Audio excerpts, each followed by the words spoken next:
Pierre Gosselin, merci infiniment de prendre le temps de nous parler aujourd'hui de toute votre carrière, de tout votre de bagage que vous avez amené à Maison Plein Cœur, parce que vous avez été là dans les débuts de Maison Plein Cœur. Et c'est le fun de voir d'où on vient pour savoir où on va. Ça fait 30 ans que Maison Plein Cœur existe, mais quand on retourne en arrière, les choses étaient très différentes qu'elles sont aujourd'hui.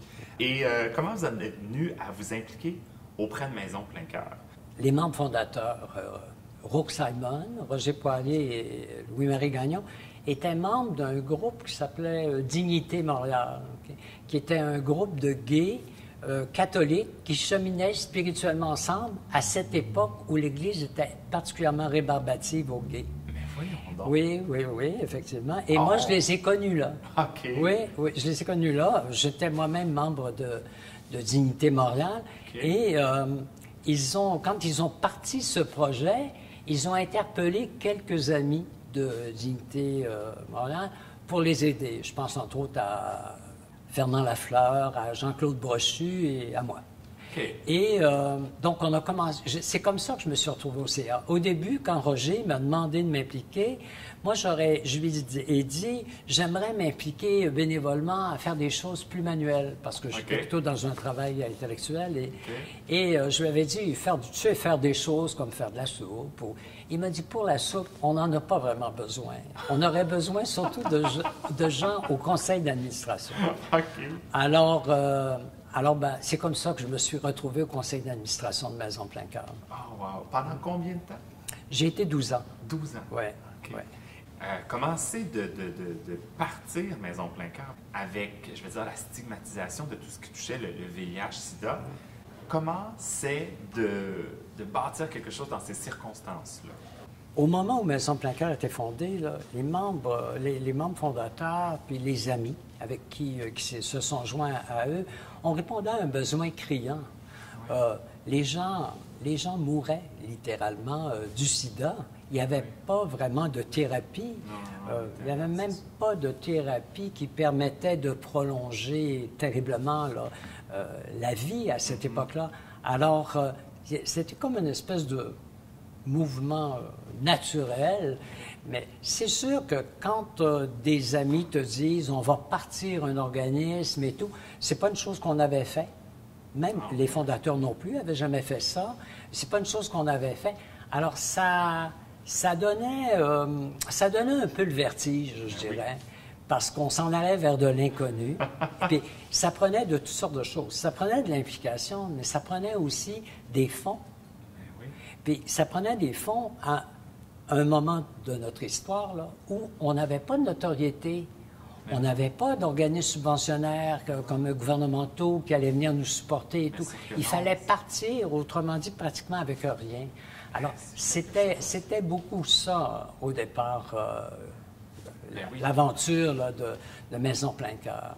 On apprend sur le tas, comme on apprend sur le tas. Je dirais qu'au début, là, il fallait se servir de notre rationalité, oui, mais il fallait aussi écouter beaucoup nos intuitions pour naviguer avec ce projet-là.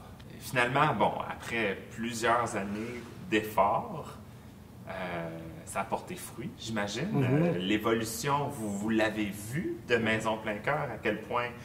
parce que, bon, même si vous n'étiez plus sur le conseil d'administration, vous avez quand même vu Maison Plein Cœur évoluer dans la communauté.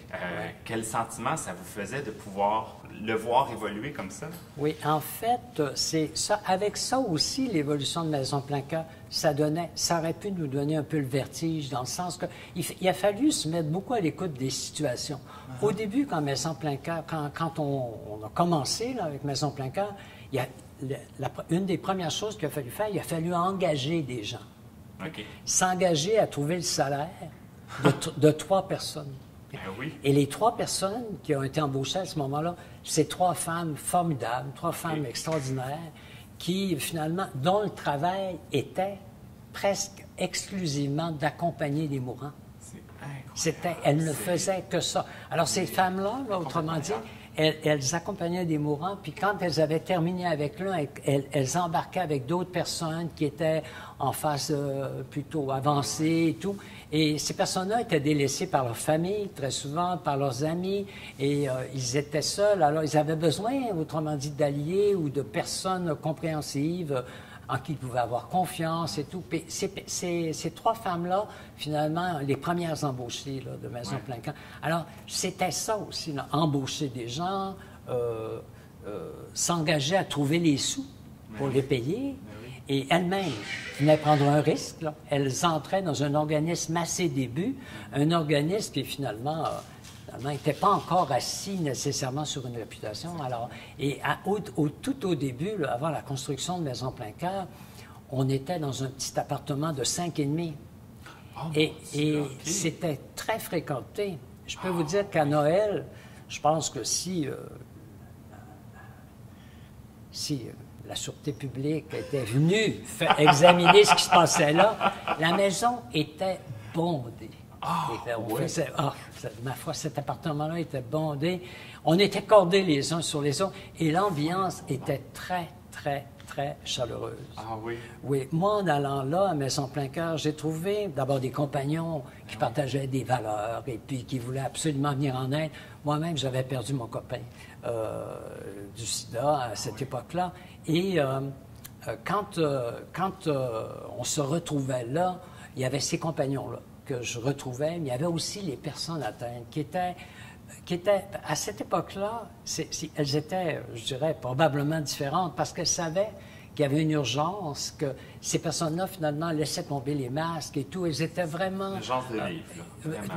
Oui, effectivement. Et on a eu des rencontres vraiment extraordinaires. Quand je vous dis, le petit 5,5, là, il était bondé et on était heureux d'être là. Oh mon Dieu, ensemble, on était heureux d'être là. Franchement, je vous lève ma perruque pour toute l'implication et le travail, même si, et malgré les vertiges et tout ça, d'être capable, d'avoir été capable, malgré toutes les circonstances qu'on connaît à l'époque, de venir en aide aux gens qui en avaient besoin, parce que le besoin était là, puis d'être capable de le combler. Vous savez, je vais dire quelque chose d'un peu quétaine. On pense qu'on donnait, mais...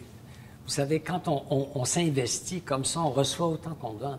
Alors ça, c'est pas moi qui le dis, il y a le premier, tout le monde dit ça, mais c'est vrai ça. C'est que quand on s'engage dans des trucs comme ça, ma foi, on reçoit autant qu'on donne. C'est ça. Merci infiniment. C'est vraiment fascinant de voir tout le travail qu'il y a derrière une institution comme Maison Plein Cœur, de voir qu'effectivement, il a fallu du travail pour que ça dure. Puis on espère évidemment on espère que ça ne durera plus parce que les besoins ne seront plus là, évidemment. Mais tant que les besoins seront là, on espère qu'effectivement, il y aura des organismes et que Maison Plein Cœur sera là pour venir en aide à des gens qui en ont besoin. Merci infiniment pour votre temps. C'est vraiment un plaisir. C'est moi qui vous remercie, Barbara. Merci beaucoup. En plein cœur, en plein cœur.